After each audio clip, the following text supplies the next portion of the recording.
Olá, tudo bem? Meu nome é Joyce Augusta, sou zootecnista e queria trocar uma ideia com vocês sobre etogramas e na área da etologia mesmo.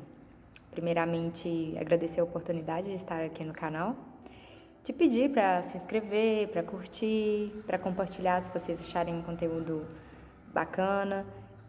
Se quiser deixar um comentário também, isso ajuda bastante o canal, certinho?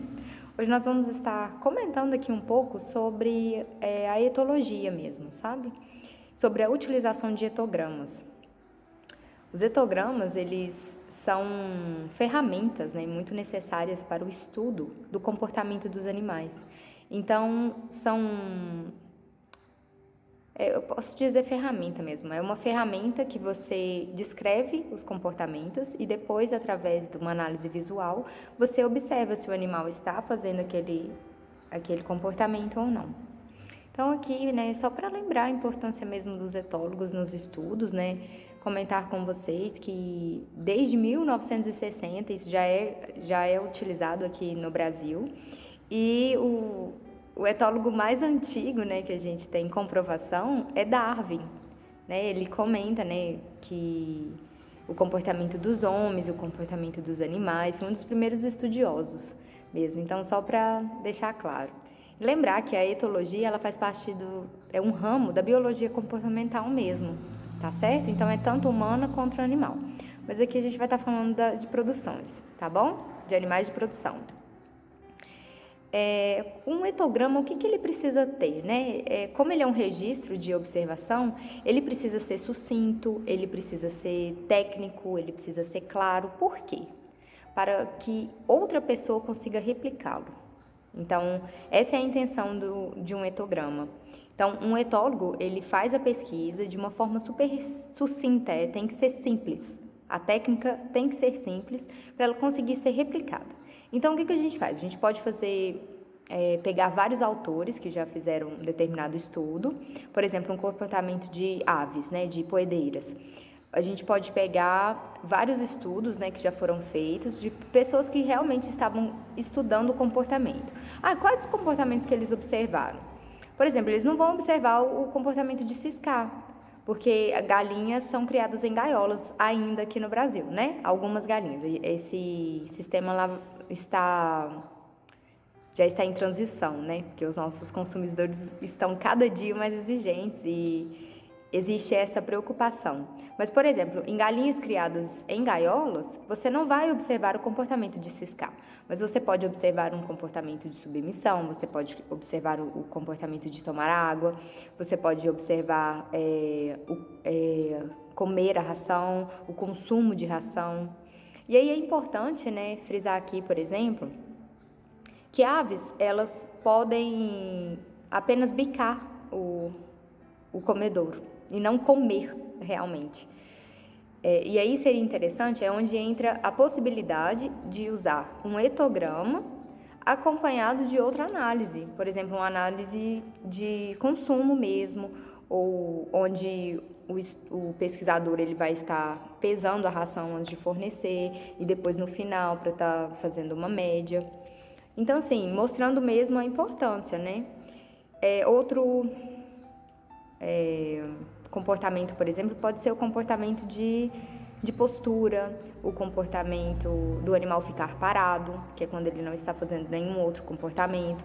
Pode ter comportamento de movimentos de conforto, você pode ter movimentos de manutenção de penas, também pode-se analisar.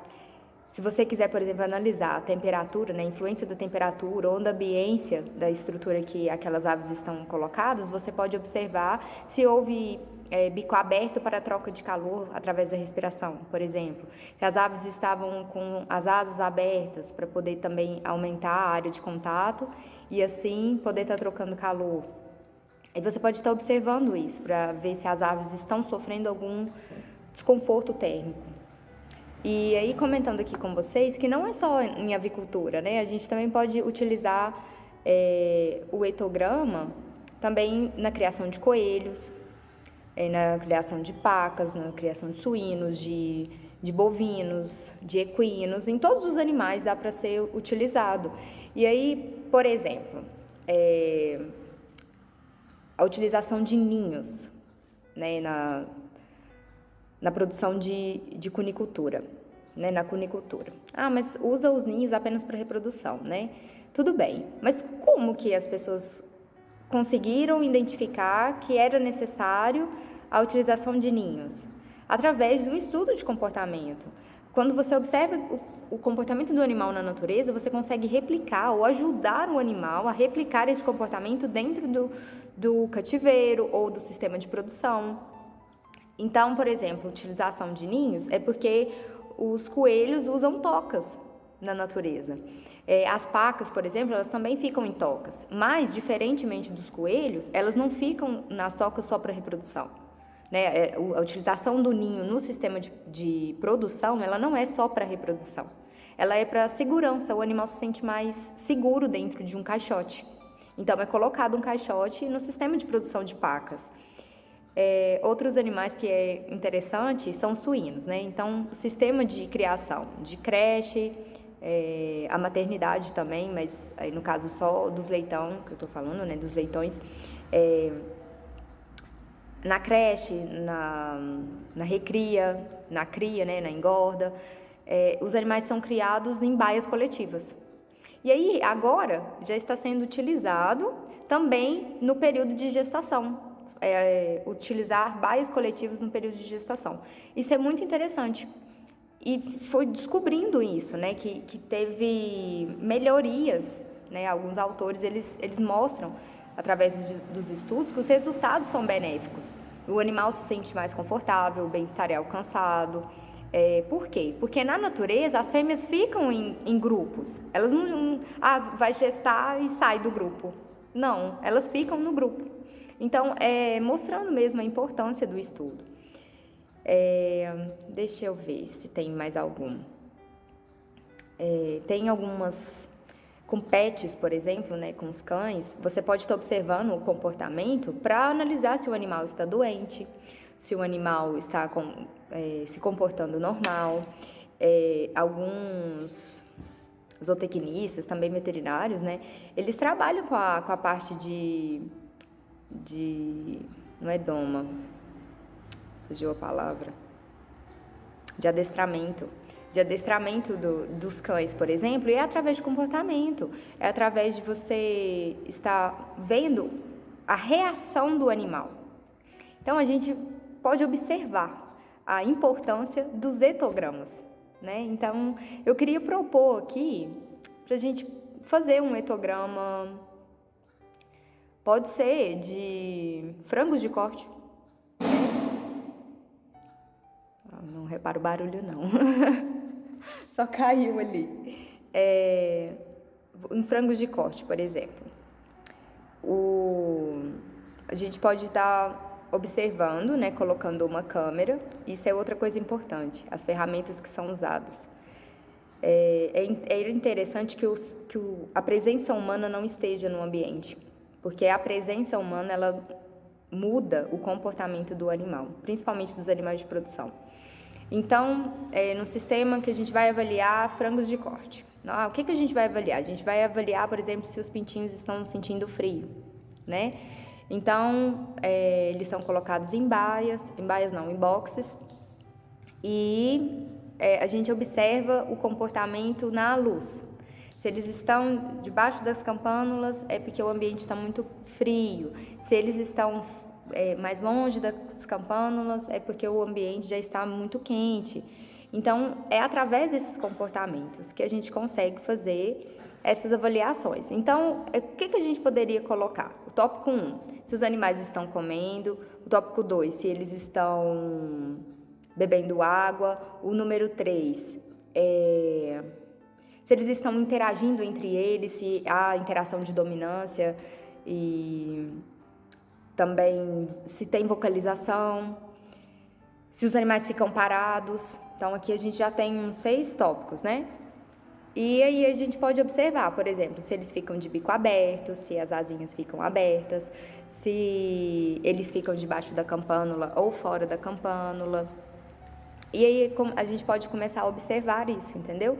Então, através de você nomear e enumerar os etogramas, você consegue aplicá-lo. E isso pode se transformar em várias pesquisas. E, inclusive, eu gosto de afirmar que, a partir de hoje, como os consumidores de proteína animal, eles estão mais exigentes, né, com o tipo de criação, se os animais estão sendo bem cuidados, se eles são felizes durante a vida deles, se eles estão vivendo num ambiente adequado. Não, os consumidores hoje se importam sim com a parte sanitária. Porém, essa parte de cuidados, né, de bem-estar, ela está ganhando um espaço muito grande no nosso mercado. Então, eu acredito que os etogramas, a partir de agora, realmente são muito necessários. E você pode também estar resumindo, por exemplo, em comportamentos de manutenção da vida.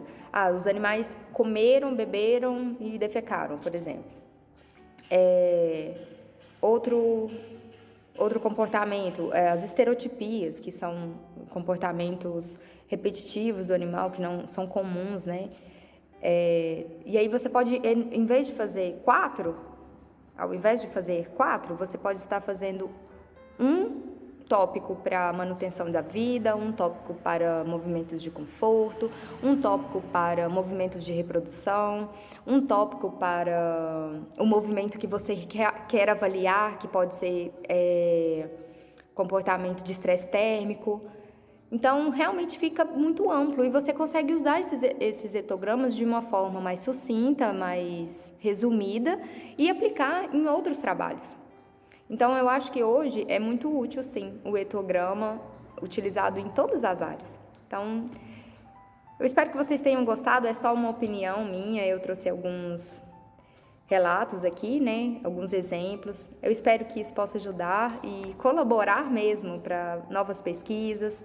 Instigo vocês a estarem fazendo pesquisas com etologia. É uma área que está precisando de atenção hoje, devido às exigências dos nossos consumidores. Muito obrigada, um grande abraço para vocês, até a próxima!